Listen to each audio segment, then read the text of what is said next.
Dear friends, I am happy to join you back today with the theme, The Chosen People. If the world is made up of music, we are all strings on a lyre. We resonate, we sing together, says Joe Hill. You give but little when you give of your possessions. It is when you give of yourself that you truly give, says Khalil Gibran. Now the question is, do the reasons you want to help the other reflect more on them or on you? Well, today we have Judas, Jesus' disciple, who sold his soul for 30 pieces of silver. The most tragic moment in anyone's life is that your values can be replaced with a price that is perishable. As human beings, money becomes a testing ground for all of us. It becomes the very cause of our own downfall. I am sure that you all remember the story of Mary Magdalene anointing Jesus' feet with an expensive perfume and Judas picking up. Why was this ointment not sold for 300 denarii and given to the poor, was his question. Now, do you think he said it because he cared about the poor? The purpose or the intention that prompted Judas is not very encouraging. Jesus realizes his mind and confronts him saying, "Did I not choose you the 12? And yet one of you is a devil." He spoke of Judas, the son of Simon Iscariot, for he was going to betray Jesus. This passage is an alert to all who are chosen by God and to all who break and share from the same bread of Christ's body, who share the same table to dine with. Under which banner we belong? A betrayer, a thief, or a devil?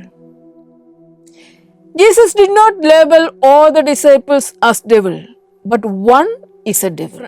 Such a daring and direct confrontation creates a discomfort and uneasiness to face the master, to stand before the master putting up a clean front of pretension. It becomes impossible for the devil to stand before the master. And we hear, then Judas Iscariot, who was one of the 12, went to the chief priests in order to betray Jesus to them. Let us note, Judas goes to the authorities. He takes the initiative, the upper hand in betraying. They do not seek him out. Rather, he is a pleasant surprise to them because they were looking for a chance to get Jesus in their catch. And when they heard it, they were glad and promised to give him the amount.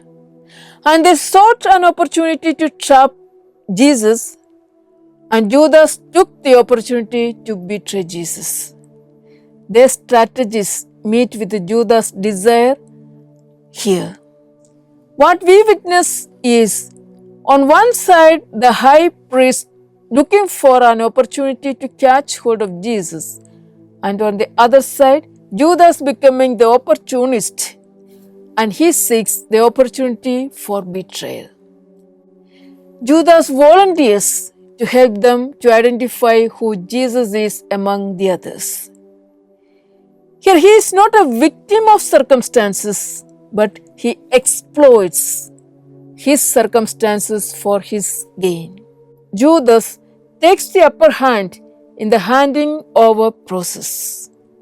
A disciple whom Jesus trusted and taught all this while turns his back to Jesus for a worth of 30 silver coins. A price worth that of a slave is the worth he gives to Jesus. And we see Mary Magdalene with the expensive ointment wiping the feet of Jesus. And the price of the perfume Mary Magdalene used is worth her lifetime earning. Each of us, friends, has a Judas with the greed within and a Mary Magdalene of gratitude within. When the opportunity strikes, we replace the spirituality with the worldliness, isn't it? Benefit-based approach, worships and praises are innate to us. A devotee becomes a betrayer as the opportunity strikes. During the Eucharist, we remember it is said, the night on which he was betrayed. This is a reminder to each of us that we gather beside the one whom we also betray. We follow, but when opportunities strike us, we also turn our back. Friends, betraying you and sharing your friendship is common. Peter denied Jesus. Judas betrayed Jesus. The bad news was that both of them fell off the track and both were filled with regrets, remorse, and anguish for their mischievous behaviors. However, it was only Peter who chose to rise again after falling. Judas chose to end it with suicide. We can all fall, but God gives us the strength to rise up and walk. He makes you and me to hear His voice that your faith has saved at the moment we turn back to Him.